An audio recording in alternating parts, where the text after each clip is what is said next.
So, what do you do when your intentions don't seem to manifest the way you thought they were going to manifest, or with the energy and the power of that manifestation?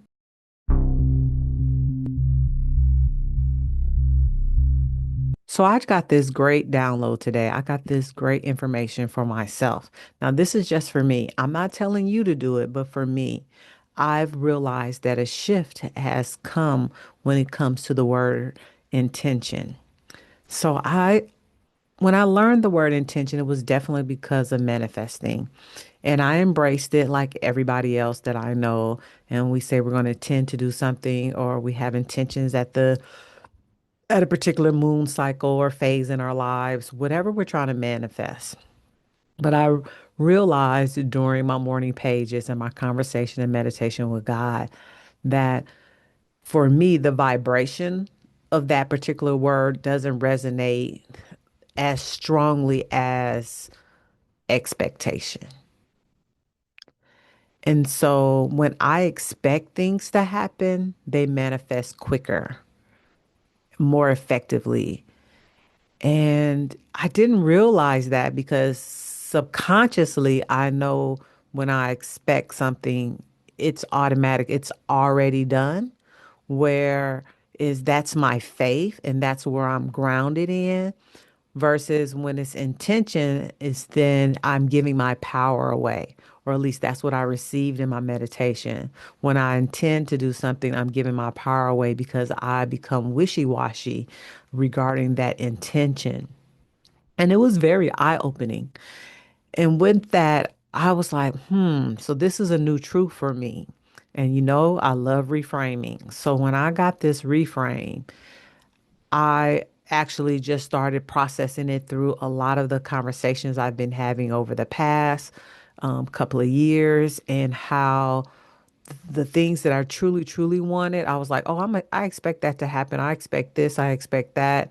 You know, they did. They just manifested like this easily. And how this came about is because I am registering my trademark and the lawyer made a mistake. And so it was just a whole thing, right? But my intention was to have that completed by this year. And that was I was like, oh man, that was one of the things that I intended. I, at the beginning of the year, I intended to have this completed and done. And moment after moment, something else happened to my trademark. And so when I got that, I said, oh my goodness. Okay, so now I've reframed it. I expect my trademark to go through with ease and grace, quickly, with no more hiccups and issues. I expect that. So that expectation is now grounded in it is done. And I'm going to move forward with the things that I want, that I desire at a heart, soul level, that expectation is done. I'm not going to say that I'm going to throw away intentions. I will utilize them to a certain aspect of maybe things that I'm not sure about or maybe having clarity. I don't know. Because you don't throw away the baby with the dirty bath water as they as they used to say, as my old pastor used to say. And but expectation is energy for me. That is the energy of it is done. Another example that I have with the expectations is that for Australia, even though it took several years,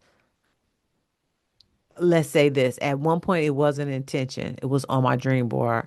I intended to, and this is coming up right now with spirit. I intended to go to Australia for my 50th birthday. But we had the pandemic, right?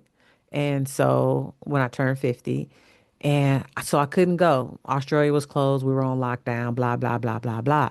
Right. And so it stayed on my dream board. It stayed on my dream board. And then eventually I shifted in my conversation in my actions.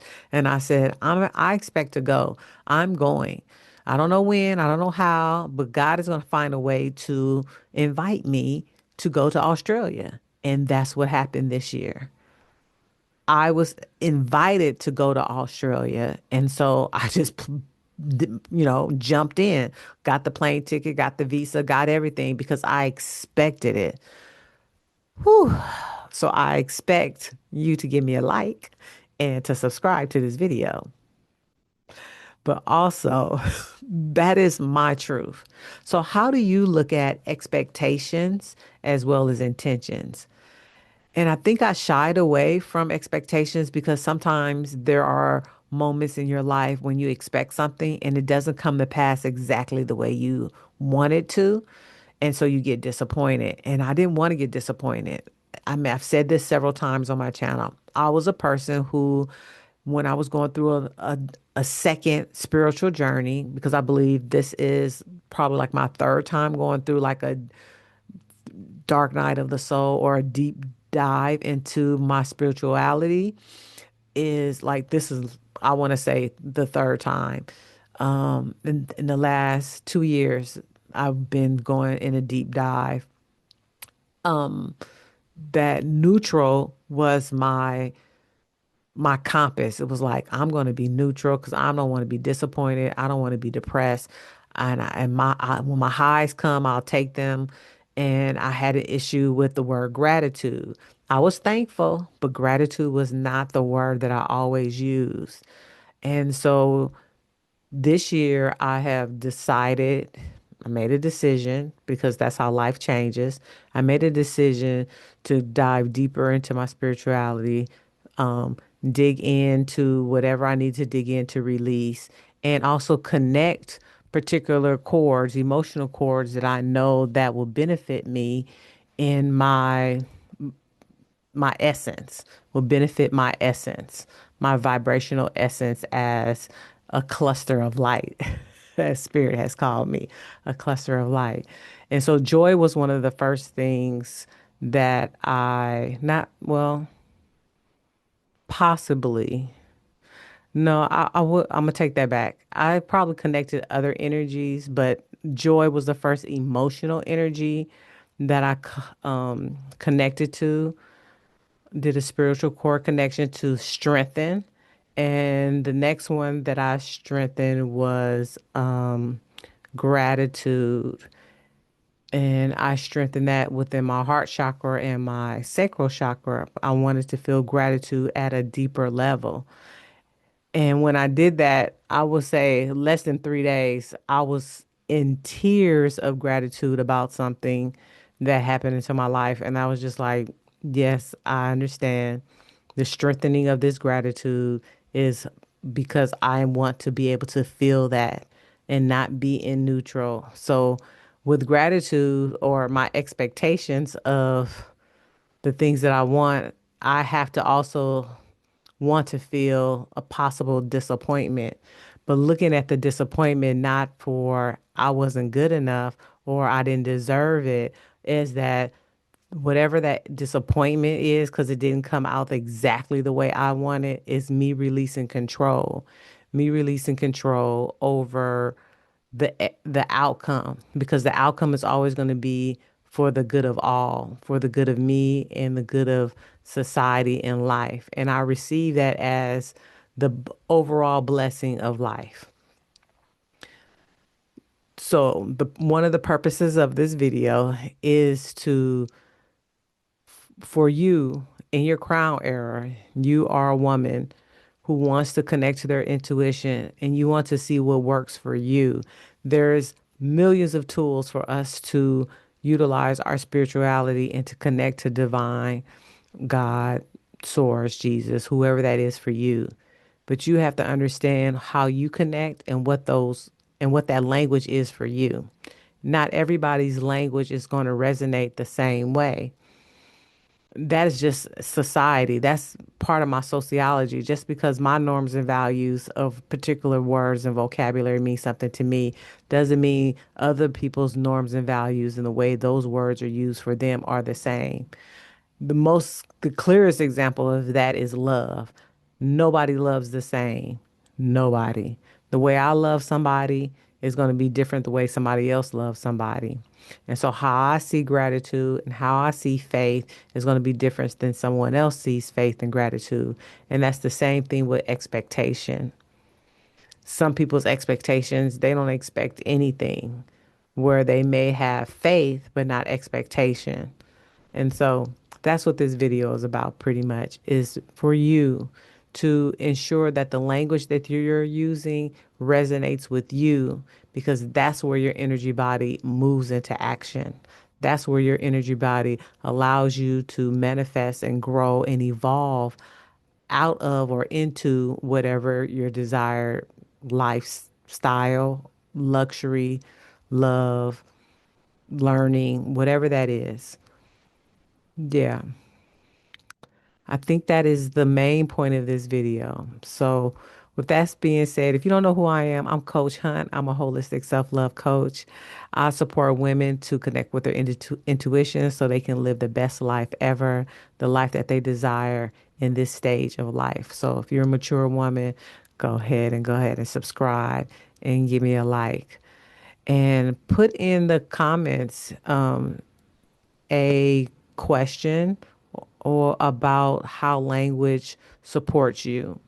I can support you in that, and how to reframe anything and everything. Because, man, I love me a reframing. I believe the words that I say have power, as they say. Spelling and scripting, writing, those are my two superpowers. I am I have bubbling up in me right now a poem. I'm also a published poet. A poem of 1,000 petals of love. And the 1,000 petals is the heart, not the heart chakra, the crown chakra. And of love is a part of that. But I don't know how it's going to manifest, but God does. So I have an expectation of a poem to come through me soon, and with grace and with ease, it would just ride through me. And when it does, I want to share it with you guys because I love writing and poetry, and it'll be on my Substack as well. If you're new to connecting to your intuition, I have a free mini class. It's here on YouTube.